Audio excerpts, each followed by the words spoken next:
Welcome to This Week in Campbell Football with head coach Mike Minter. I'm Chris Haymeyer, and coach, always a fun week when you get to talk about a win, and that's exactly what Campbell did in front of over 6,200 here, second biggest attendance in Barker Lane Stadium history. You guys got the 34-24 win over Valpo. Oh, it was a great win. It's always good to, like you said, to win. Everything tastes better, everything looks better, smells better, the whole nine. So we're excited to get that first win. It wasn't perfect, and so we got a lot to work on this week. But one of the things I told the football team, what I was proud of, is that this is really the first game that they had a real regular game that they won. And so they stayed with it for 60 minutes. Three things that we always want to do, and really is our goals every week that we go into a football game. One is that we play as a team the whole 60 minutes. We did that. The other thing is we play physical for 60 minutes. We did that. As you can see in the fourth quarter, we kind of took over the football game, later on in that football game. And then the last thing is that we play with confidence. And I think we did that for 60 minutes because no matter what was going on, the ups and downs of a football game, we would still have confidence that we can win the game. I thought that was the difference between our team last year and the team this year, is that we had the ability to stick in there and have the confidence. Because that team, Valpo, has never played that great. They come play us, and they play like Super Bowl champs. And so we really had to dig deep to find what was inside of us and see if we've learned past the fact of understanding how to win a game. And we did that. And so I was proud of the fact that the guys did that, and we're still in that process of learning how to win. But we did it for 60 minutes, and that's what we wanted. It was a great victory with some big plays in the second half. Our Bill Priestley has the highlights. Campbell opening up conference play on family weekend against Valparaiso. Both teams would open up with fairly short field goals before Valpo would take a 10-3 lead. Campbell would respond with this Jared Joyner 20-yard run to tie things up, and we go to the half 10-10. Second half was a back-and-forth battle. Mitchell Brown gives Campbell the lead with a 30-yard field goal, and Valparaiso would answer with a 3-yard touchdown run by Brandon Hall to take a 17-13 lead. Dakota Wolf would then engineer a 7-play, 84-yard drive with his legs on some tough running here, and then he would find Jordan Hildreth for a 15-yard touchdown strike, and the Camels would retake the lead. The Crusaders respond with a 37-yard pass from Ben Lehman to Andrew Cassara, who just gets into the end zone. You'll see the ball scamper away. It looks like a possible fumble. They say he broke the plane beforehand, and it's 24-20 Valpo. Dakota Wolf would answer himself on this strong 7-yard touchdown run, and the Camels take the 27-24 lead into the fourth quarter. Valpo would try to tie things up on a 42-yard field goal attempt that is dead on line, but short.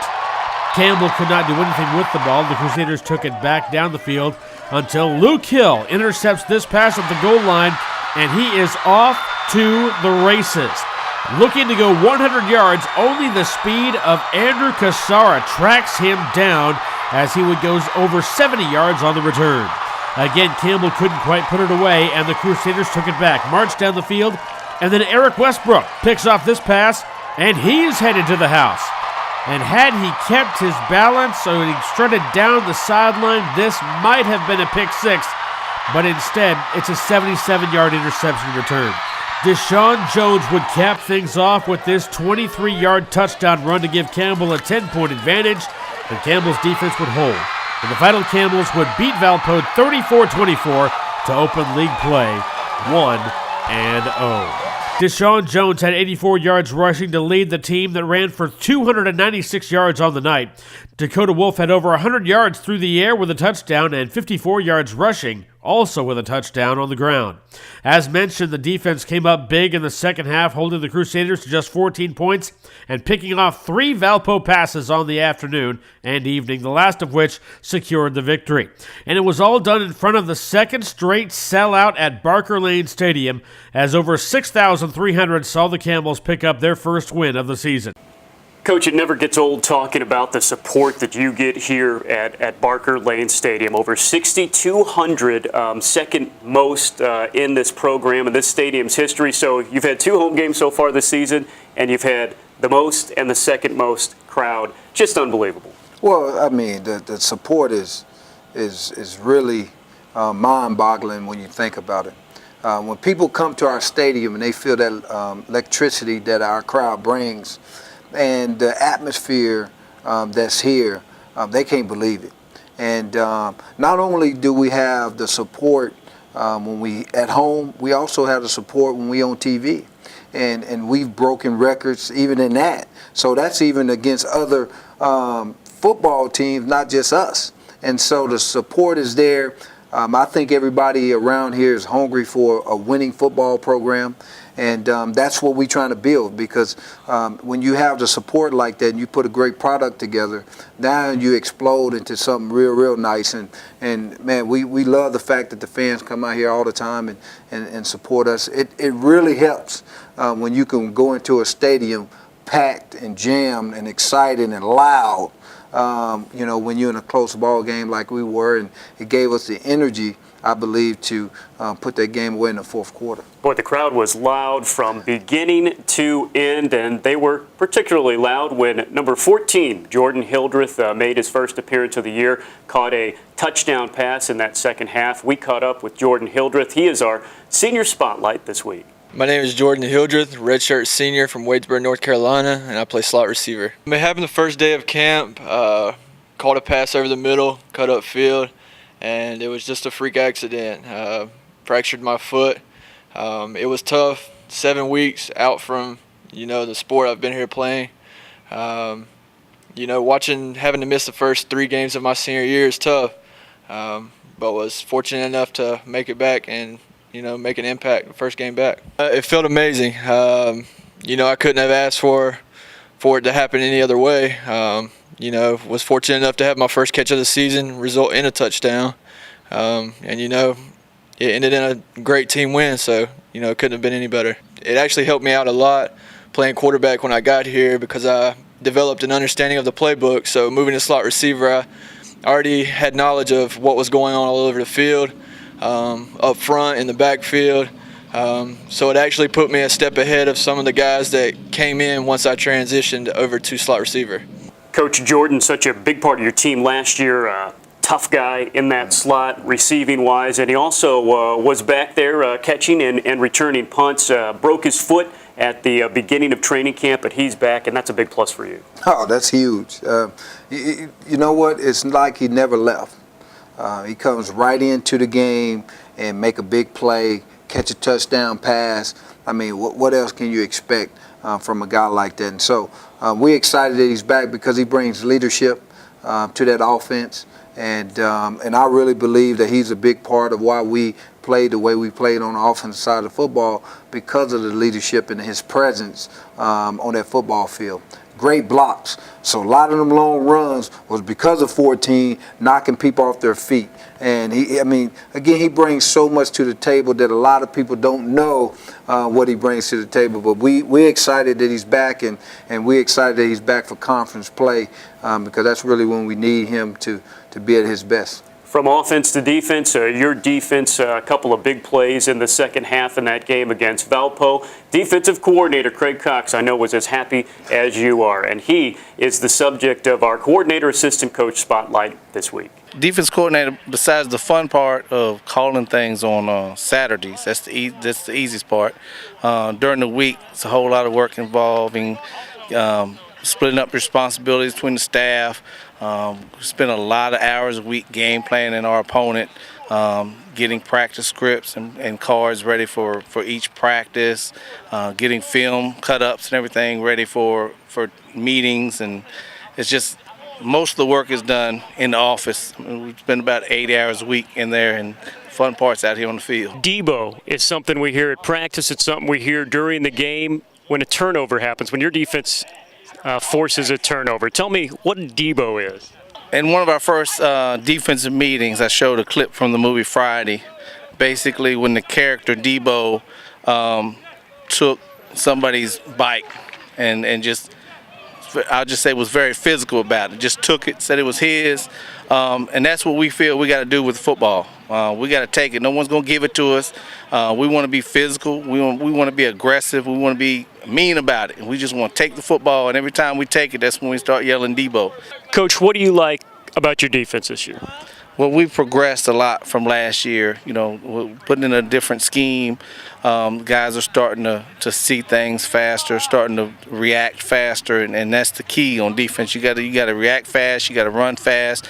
You got to get there in a hurry and make something happen when you get there.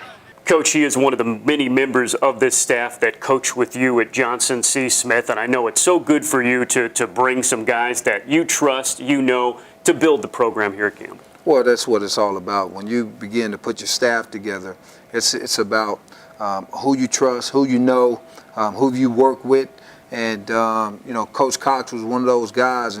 And what I felt when I worked with him at Johnson C. Smith was he's a very organized guy. He's a guy that's a thinker, and really you know, get his defense trying to be disciplined around everything that they're doing. And so I knew when I got a job, I was going to bring him with me because of the way he thinks about the defensive side of the football. And really, I see the growth from last year to this year. And so he's done a really great job of really bringing these guys together, getting everybody on the same page, and growing as a defense. Now, of course, you know, we had some mix-ups there and gave up some easy scores, but at the end of the day, we made plays when it counted, and that was in the red zone. And that's something that we spent a lot of time in the offseason. If a team gets in the red zone, we can't give up touchdowns. We're going to give up 3 points. And a couple times they got, you know, 3 points, and then a couple times we blocked the field goal. So when you look at all that, that's really why we won the football game, is because in the green zone we scored, and in the red zone they did not score. And that's all attributed to Coach Cox and his defense. You'll need your defense. You'll need your offense. You'll need a couple of bus drivers to get to Moorhead, Kentucky. Moorhead State is your conference opponent this week. It's 8 hours away by bus. There ain't no way to really get there by plane. So a challenging road trip against a good team. They are a good football team. Really on offense.